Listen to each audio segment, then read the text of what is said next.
Here aanvaar. 'n Mens moet nie bedaar as jy die Here aanvaar. Jy bly aan die brand, jy dien om met gees en verstand. Jy koel nie af nie, jy word nie so sout laf nie. 'n Mens moet nie bedaar as jy die Here aanvaar. 'n Mens moet nie bedaar as jy die Here aanvaar. 'n Mens moet nie bedaar as jy die Here aanvaar. Jy bly aan die brand, jy dien om met gees en verstand. Jy koel nie af nie, jy word nie so sout laf nie. 'n Mens moet nie bedaar as jy die Here aanvaar.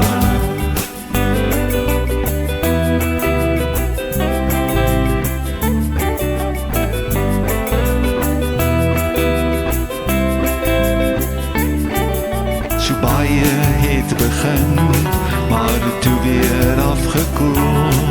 Al was ook aan die brand, maar nou is al gestrand. Eens was al ook warm, maar nou is al lou. Die Here sê so duidelik, hy spoeg al uit sy mond. 'n Mens moet nie bedaar as jy die Here aanvaar.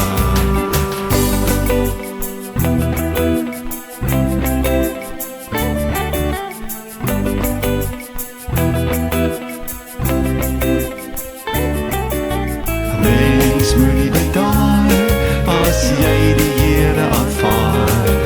'n Mens moet nie bedaar as jy die Here aanvaar. Jy bly aan die brand, jy dien om met gees en verstand. Jy koel nie af nie, jy word nie so sout laf nie. 'n Mens moet nie bedaar as jy die Here aanvaar. So baie het begin, maar toe weer afgekoel. Al was ook aan die brand, maar nou is al gestrand. Eens was al ook warm, maar nou is al lou. Die Here sê so duidelik, hy spoeg al uit sy mond. 'n Mens moet nie bedaar as jy die Here aanvaar. 'n Mens moet nie bedaar as jy die Here aanvaar.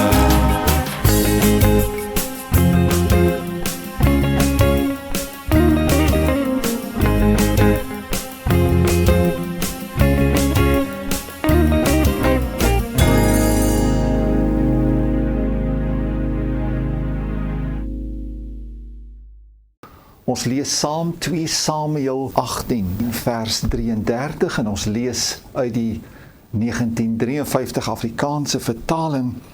Toe die koning, dit is Dawid, baie ontroerd geword en opgeklim na die boventrek van die poort en geween. En hy het rondgeloop en so gesê, my seun Absalom, my seun Absalom, ag, as ek self maar in jou plek gesterf het. Absalom, my seun, my seun. Die koning het sopas verneem die ontstellende nuus dat sy seun Absalom gesterf het in die geveg. Troosteloos ween die koning. Hy is so hartseer oor hierdie seun van hom, alhoewel hy vir hom reeds soveel leed en smart aangedoen het. Hy het Amnon laat doodmaak. Hy het in opstand en rebellie gekom teen sy eie vader en opgeruk met die ander magte, die disloyale magte van Israel teen sy vader Dawid. Bloedskande gepleeg in die volle sondig op die dak van die paleis van Jerusalem. En hy voer oorlog teen sy vader om hom dood te maak. En ek sien in daardie geween van Dawid ook die gevoel dat hy het misluk as vader. Sy seun Absalom het 'n deugniet, 'n onnut, 'n niks nut uitgedraai. En hy besef in 'n groot mate, en is hy as koning Dawid grootliks verantwoordelik, en is dit sy skuld. Hoe belangrik is die rol wat 'n vader speel in die opvoeding van sy kinders, en dan veral sy seuns. Ek lees daar in 1 Samuel 17, daar so vers 55, waar Dawid begin 'n opgang maak, en hy die kalklig begin steel, en nadat hy vir Goliat die reus oorwin het, en hy so wegstap, kyk koning Saul hom so agterna, en koning Saul sê vir sy leerowerster vir Abner, wie se seun is die jongman tog Abner? Anderswoorde, hy vra eintlik, wie is die vader van daardie seun? Watter vader in Israel kon so 'n seun produseer? Ek sal graag daardie man wil ontmoet. Maar terwyl Isaai, die vader van Dawid, 'n suksesvolle vader was, is Dawid nie so suksesvol. En besef hy dat hy het misluk. En ons kan die vraag vra, waarom het Dawid misluk as vader? Vir my lê dit by die woordjie te. Ons ou mense het gesê, waar te inkom, is iets nie reg nie, behalwe by tevrede en te perd. Maar die eerste te in Dawid wat 'n fout was, Dawid het te veel vroue gehad. Dawid het naamlik op die ou end 9 vroue gehad en 10 byvroue.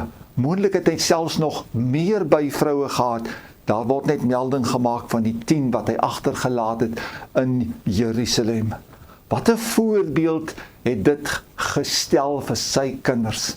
Die swak voorbeeld van verdeelde liefde, van verwarring, van flirtasie en van onsekerheid. Gelukkig, prys die Here, dank die Here daarvoor, is daar duidelike uitsprake in die Nuwe Testament teen poligamie en veelwywery. 1 Timoteus 3 vers 2 en Titus 1 vers 6 sê die woord van die Here, een vrou vir een man. Nêrens in die Bybel waar 'n man meer as een vrou gehad het, het dit uitgewerk nie. Selfs Abraham, die geloofsheld, die vader van die gelowiges, het stryd in sy huis gehad met sy vrou Sara, en Sara is 'n slavin, naamlik sy byvrou Hagar. Elkana het 2 vroue gehad, Hanna en Penina, en hulle was mededingers teenoor mekaar gewees. Salomo met sy 1000 vroue, 700 vroue en 300 byvroue, geen gesinsbande nie, net een seun word vermeld, Rehabeam, wat toon daar was geen gesinsbande, huislike liefde gewees nie. Die Bybel stel dit vir ons duidelik. Die ideaal is een man, een vrou. Die vrou aan wie hy homself offer, vir haar geestelike welsyn opoffer, die weg van die kruis voor haar bewandel en aan haar verbind is lewenslank. Dit is die ideaal. Dikwels haal ons nie daardie ideaal nie. Maar prys God, die Here is 'n genadige God wat vry spreek. En egskeiding, as dit moet plaasvind, so jammerlik dat dit moet gebeur en nie die ideaal nie verwesenlik word nie, is nie die onvergeefbare sonde nie. Dis ook nie die grootste sonde nie. Dank God ook daarvoor. Maar die gevolge, as ons so kan lewe, een man, een vrou, 'n lewenslange verbintenis, stel dit 'n voorbeeld vir die kinders wat in daardie huis opgroei, en het die kinders 'n goeie kans om in dieselfde voetspore te wandel as die vader en die moeder. Kinders word normaalweg dit wat hulle sien, en nie soseer dit wat hulle hoor nie. Het Dawid maar een vrou gehad, sou daar groter bestendigheid in sy huis gewees het. Die tweede te, wat die oorsaak was dat Dawid misluk het as vader, te veel verpligtinge. Dit tref my juis dat in die tyd dat Absalom in opstand kom en Absalom begin verkeerd loop, is juis die tyd toe die verpligtinge so baie geword het vir sy vader, vir koning Dawid, wat moes regspraak uitoefen oor die hele Israel. 'n Vader wat so besig is dat hy sy kinders verwaarloos. 'n Vader wat so besig is dat hy nie weet waar is sy kinders en dat hy kontrole het oor sy kinders nie. Die kinders swerf oral rond en die vader is onbewus wat regtig in sy huis gebeur. Baie kenners is dit eens dat die grootste oorsaak van jeugbendes en van jeugverval is toe te skryf aan werkende moeders en besige vaders. Kinders sê, papa, mama, speel 'n ou bietjie met ons. Kan ons nie maar 'n ou bietjie buitekant gaan speel nie? Pa is altyd besig. Die ma speel nooit met ons nie. Pa praat nooit met ons nie. Ons wil ook graag ietsie saam doen wat lekker is. Maar jou pa gee dan vir jou so baie geskenke. Is dit regtig wat die kinders vra, die geskenke? Kinders geniet ook geskenke, maar eintlik vra die kinders, ons soek pa se onverdeelde aandag. Ons soek daardie kwaliteit tyd met die ouers. Ek onthou jare gelede het ek vir hierdie kinders skool gehou en later toe ek nou uit die onderwys is en in die bediening het die ma op 'n dag daarvoor toe state laat maak by ons en ek gesels met haar en sy sê die kinders het so swak gedoen in die skool en as gevolg daarvan het sy besluit dat sy gaan haar werk los en eerder 'n halfdag werk vat om meer aandag aan die kinders te gee. Haar man het nog gevra, sal dit dan help? Maar uiteindelik was die verbetering in die kinders se prestasie op skool merkwaardig en noemenswaardig. Vernon Low het destyds geskrywe, ons het nie TV in die huis nie, en dit is die heerlikste van heerlikstes, om saans saam met die kinders te gesels en te speel. Hulle was in die strand en dan saans langs die see te gaan stap en dan sien ons hoe dat die liggies daar in die groot hoë woonstelle brand en dan merk die kinders op, kyk daar pa, die mense kyk almal televisie, ek wonder of hulle ooit weet hoe lekker is dit nou hier buitekant by die see. En sy dogter het altyd gesê, ban the TV to save the child. 'n man in 'n dorp waar ons bedien het, hy was die bakker van die dorp gewees, het gesê sy skoonpa is betrokke by 7 instansies in die dorp. Hy is soms so besig dat daar gaan om dat sy gesin hom nie sien nie, sy kleinkinders hom nie eers sien nie, en hy het hom voorgeneem om nooit so betrokke te raak by instansies in die dorp nie. En toe hy by geleentheid 'n verhoging kry, het hy gesê, ek het nie nodig om in 'n dubbelverdiepinghuis te bly nie. Ek het nie nodig om in 'n Mercedes-Benz te ry nie. En dit het hom bewaar dat hy sy kinders sou begine afskeep. Kinders is geskenke van God. En wat ek met daardie kinders doen, is my geskenk terug aan God. En die tyd is so min.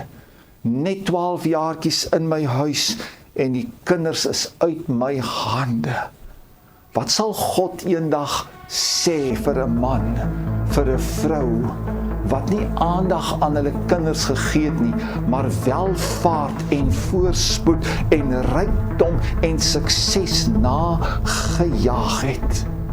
Die derde rede waarom Dawid, glo ek, misluk het as vader, lê by die 2 woordjies te sag. Dawid was te sag met sy kinders gewees.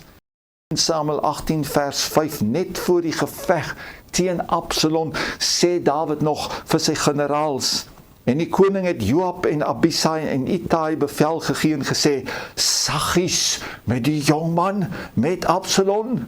In 1 Konings 1 vers 6 gaan dit oor Adonia, dat daar staan, hy het hom nooit teëgegaan nie, hy het nooit vir hom nee gesê nie, hy het nooit vir hom gesê, waarom maak jy so nie? kinders kom weg met moord as hulle nie gedissiplineer word nie. Dis die kinders wat gewoonte misdadigers word en uiteindelik in die tronk beland as daar nie ook gesag en tug toegepas word nie. Maar Dawid te sag was, huil hy op die ou end bitterlik oor sy verwende kind, wat nie so sou uitgedraai het, as hy nie so sag was met die jongman met Absalom nie. En hier moet elke vader kennis neem van die geopenbaarde goddelike feit, naamlik dat die Here hou die vader verantwoordelik vir die dissiplinering van die kinders. Daar is wel so iets soos gedelegeerde gesag teenoor die ma, wanneer die pa nie daar is, maar nommer 1 staan die pa verantwoordelik teenoor God vir die dissiplinering van die kinders. Faal hy daarin, sal daar straf wees. Slaag hy daarin, sal hy God se seën en goedkeuring op sy lewe kry. God het die huis van Eli, die priester van Israel, gestraf vanweë die feit dat hy gefaal het in die dissiplinering van sy seuns. 1 Samuel 3 vers 13, en ek sal hom te kenne gee, dat ek sy huis gaan oordeel tot in ewigheid, oor die ongeregtigheid wat hy geweet het, want toe sy seuns skande oor hulle self gebring het, het hy hulle nie streng bestraf nie. Nou geliefdes, ons sit met die onverkwikkelike situasie in ons land, waar die regering van die dag lyfstraf afgeskaf het, totaal en al. Maar geliefdes, ons moet nou kennis neem, wat sê die woord teenoor dit? Ons kinders, ons ouers, ons jong mense, almal moet kennis neem, as jy 'n navolger is, 'n disipel van Jesus, 'n volgeling van Jesus, dan ag ons die woord van God die hoogste gesag, selfs bokant die staat. Spreuke 22 vers 15 sê, as die sotheid vassit in die hart van die seun, die tugroede sal dit daaruit verwyder. Ek het my voorgeneem, en as u 'n volgeling is van Jesus, dan moet u dieselfde sê. Ek sal nie anders sê as wat God se woord sê nie. Sê nou hulle maak 'n wet, ons mag nie meer bid nie. Wat maak ons dan? Gaan ons nou ook daartoe gee op daardie punt? Ons sal doen wat Daniël gedoen het. Hy het steeds gaan bid soos altyd. En as daar gevolge is, dan is dit nou maar so. Van die vroegste tye af is die kinders van God vervolg. Petrus en Johannes het daar in Handelinge gesê, of dit vir julle reg is, maar ons moet aan God meer gehoorsaam wees as aan julle. Ek wil dan ook vandag dit sê, in die ou dae was lyfstraf die eerste ding waarna gegryp is, in die onderwys, in die huis. Kom ons gee gou vinnig die kind te pak en alles is oor. Ek dink vandag dat die lyfstraf moet die laaste uitweg wees. Het jy gesien wat sê daar, as die sotheid van die dwaas vassit in die hart van die kind. In ander woorde, dit sit nou vas, daar is nou al gepraat, daar is nou al alles gedoen, die kind is al gedreig, gewaarsku, en hy wil dan nie luister nie. So daar is 'n meriete in die saak, dat lyfstraf moet nie sommer dadelik toegepas word nie. Ons moet ook verstaan dat kinders verskil. Die een kind kyk ek net, die ander kind sê ek net iets. Sommige kinders het harde koppe en harde harte, en die tugroede moet dan maar ook werk. Daar is ook baie ander soorte strawwe. Kom ons help ons jong mense, wat ook na hierdie boodskap gaan luister, wat vars getroud is, wat besig is om kindertjies groot te maak. Hoe nou? Wie kan vir ons sê? Almal is te bang om iets te praat en te sê oor hierdie saak. Daar is baie ander soorte strawwe ook, sê ek. Neem sy voorregte weg, vat sy selfoon weg, hok hom 'n slag. Hierdie goedjies werk baie hard op kinders vandag en dan luister hulle ook sommer vinnig. Lyfstraf wil ek ook net dit by sê, moet in 'n liefdesmilieu, in 'n liefdesomgewing toegedien word. Daar word nie 'n stoeigeveg opgesit nie. 'n Kind kom buk vrywilliglik en hy kry sy losing. Daar moet ook beloning wees vir kinders. Doen hulle goed, moet ons hulle prys. Doen hulle goed, moet ons vir hulle ander voorregte gee en kan ons ook klein geskenkies vir hulle gee. In Numeri 12 het ons 'n geweldige voorbeeld. Kom Miriam, die suster van Moses, in opstand teen die gesag van Moses. Daar word Miriam gestraf met 7 dae van melaatsheid. En God self sê van haar, as haar vader net maar in haar gesig gespuug het, sou sy nie 7 dae lank beskaamd wees nie. Nou geliefdes, die spuug in die gesig is iets uit die tradisie van daardie tyd. Ons doen nie meer vandag so iets nie. Maar dit wil net sê, 'n kind moet teëgegaan word. 'n Kind moet soms verneder word. As 'n kind nie leer om ook verneder te word en sy willetjie word teëgegaan en gebreek nie, wat word dan van hom? Paulus sê, ek weet om verneder te word. Filippense 4 vers 12. Iemand skryf, die mens is baie slimmer om sy perd in te breek as wat hy sy kind kan dissiplineer. En dit is seker ook daarom dat sy perd hom beter dien as sy eie kinders. Natuurlik, daarmee saam is daar omhelsende liefde, optellende liefde, velkontak, vergifnis. En kinders moet van vroeg af geleer word om ook te vergewe en vry te spreek en te verstaan dat hulle ouers het 'n plig om hulle te tug. Hulle staan voor God verantwoordelik vir hierdie kinders se opvoeding. My reël met my kinders was altyd, ek waarsku eers voor die tyd en dan sê ek wat ek gaan doen as hulle dit nou weer doen en nie wil luister nie en ongehoorsaam is. En dan nommer 2, as die kind oortree, moet ek dit uitvoer. Anders leer die kind, ek kan maar dit doen. Hulle sal my nie straf nie. Ek word nie gekontroleer nie. Groot mense het nie 'n woord nie. Hulle vergeet maklik hulle dreigemente.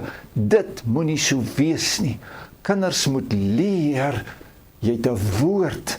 En as jou ouer jou gewaarsku het, moet die ouer dit uitvoer. Anders maak jy van daardie kind 'n gedrog. 'n Vader vertel, Saterdagmorgens is troeteltyd in hulle huis. Een oggend van die week slaap hulle daarom 'n bietjie later en dit is nou Saterdagoggende. Die jongste is 'n vroegopstaaner.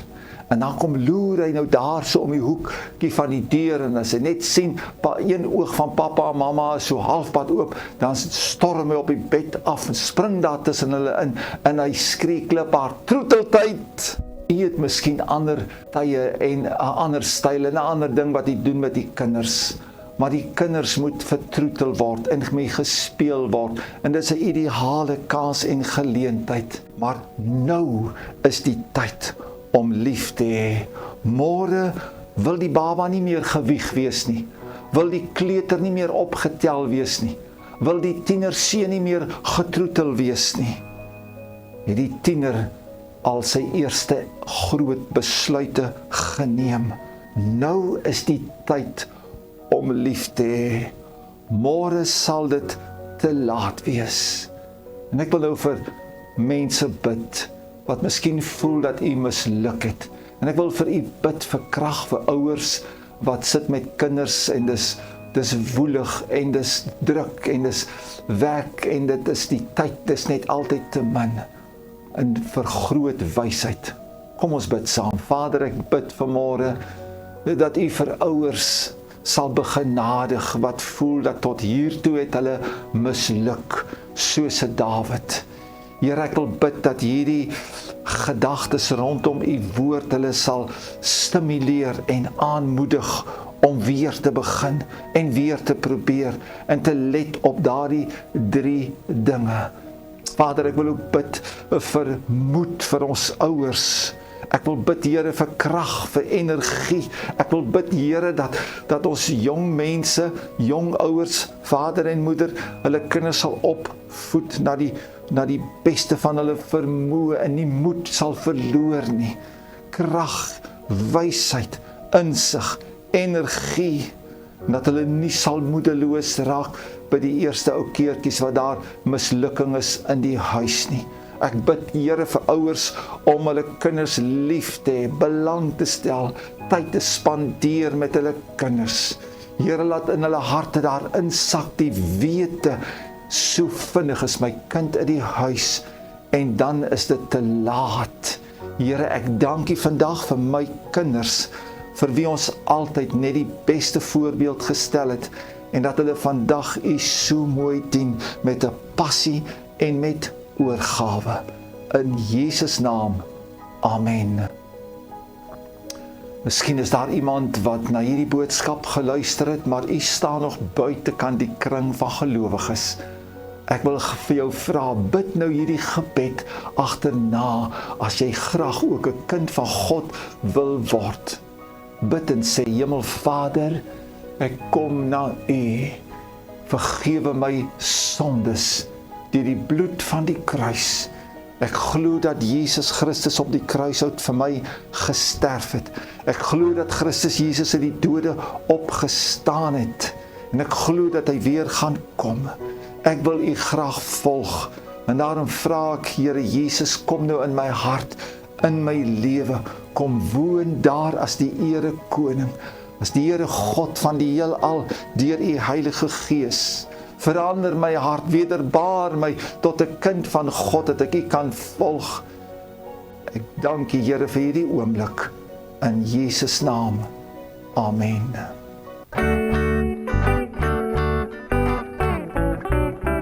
As ek my liewe weer oor kon hê, wat sou ek anders wou doen as ek kon sê? Ek sou my hart soveel vroeër vir Jesus gee. Hy sou kon meeloop elke tree. As ek my liewe weer oor kon hê, wat sou ek anders wou doen as ek kon sê? Ek sou my ouers met respek wou beheer, en die Here sou my seën. As ek my liewe weer oor kon hê, wat sou ek anders wou doen as ek kon sê? Elk besluit aan die Here oorlaat, geen verwyt oor enige kwaad. Maar nou is dit alles reeds verby, geen meer kans sal ek kry. Al wat ek kan doen is om my wense uit te voer. Elke dag wil ek nou vir Jesus leef, om te behaag is al waarna ek streef. Heel my lewe behoort nou aan Hom, met Hom te wandel tot Hy kom. Maar nou is dit alles reeds verby, geen meer kans sal ek kry. Al wat ek kan doen is om my wense uit te voer. Elke dag wil ek nou vir Jesus leef, om te behaag is al waarna ek streef. Heel my lewe behoort nou aan Hom, met Hom te wandel tot Hy kom. Met Hom te wandel tot Hy kom, tot Hy kom. Met Hom te wandel tot Hy kom.